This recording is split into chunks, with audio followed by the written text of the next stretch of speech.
বন্ধুরা, আজকের পর্বে আমরা দেখতে পাব এক চরম উত্তেজনাপূর্ণ মুহূর্ত। ঝিল যখন নিজের কেরিয়ার আর কর্তব্যের মাঝে লড়াই করছে, তখন বাড়ির অন্দরে তাকে ফাঁসানোর জন্য তৈরি হচ্ছে নতুন এক জাল। দাদুভাইয়ের জীবন কি এখন সংকটে? চলুন বিস্তারিত জেনে নিই। পুরো ঘটনাটা জানতে লাইক দিয়ে সম্পূর্ণ ভিডিওটি দেখুন। নতুন আপডেট সবার আগে পেতে এখনই চ্যানেলটি সাবস্ক্রাইব করুন। ভিডিওটি শেয়ার করতে ভুলবেন না। গল্পের শুরুতেই দেখা যায় ঝিল তার নাচের রিহার্সেলে যাওয়ার জন্য ব্যাগ গুছিয়ে তৈরি, কিন্তু ঝিল বাড়ির বাইরে পা রাখতেই রায়পূর্ণ তার পথ আগলে দাঁড়ায়। রায়পূর্ণর একটাই লক্ষ্য, যে কোনোভাবে ঝিলকে ছোট করা। সে প্রশ্ন করে, সংসারের প্রতি কি তোমার কোনো দায়িত্ব নেই? দাদুভাইকে এই অবস্থায় ফেলে তুমি কোথায় যাচ্ছ? ঝিল শান্ত গলায় জানায় সে মাত্র 2 ঘন্টার জন্য রিহার্সালে যাচ্ছে, কিন্তু এই 2 ঘন্টা নিয়েই শুরু হয় তুমুল অশান্তি। ঝিল যখন বিকল্প ব্যবস্থা করার কথা ভাবছে, তখনই পাশ থেকে ফোড়ন কাটে চৈতি।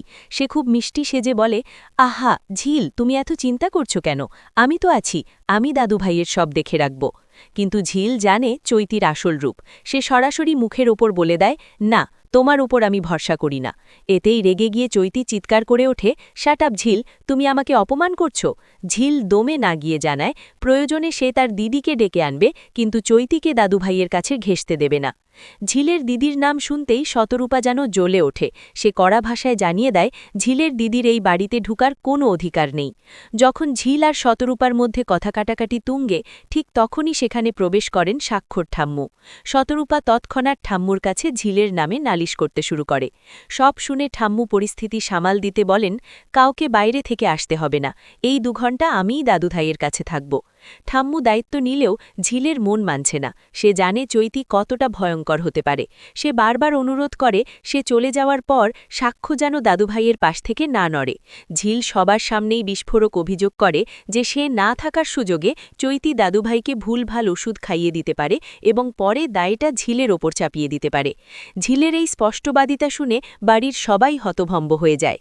ঠিক এই সময় সাক্ষ্য সেখানে হাজির হয়। ঠাম্মু সাক্ষ্যকে বলে ঝিলকে স্টুডিওতে নামিয়ে দিয়ে আসতে, কিন্তু ঝিল বেঁকে বসে। সে বলে সে একাই যেতে পারবে, কারণ সাক্ষ্য বাড়িতে থাকাটা এখন বেশি জরুরি। চৈতি পরিস্থিতি বেগতিক দেখে ন্যাকামি শুরু করে, বলে আমি আর এই বাড়িতে থাকব না, সবাই আমাকে সন্দেহ করছে। সাক্ষ্য তখন পাল্টা ধমক দিয়ে বলে, তোর তো অনেক আগেই চলে যাওয়ার কথা ছিল, এখনও যাসনি কেন? তোর মতলব কি? সবশেষে শুরু হয় আসল দৈরথ।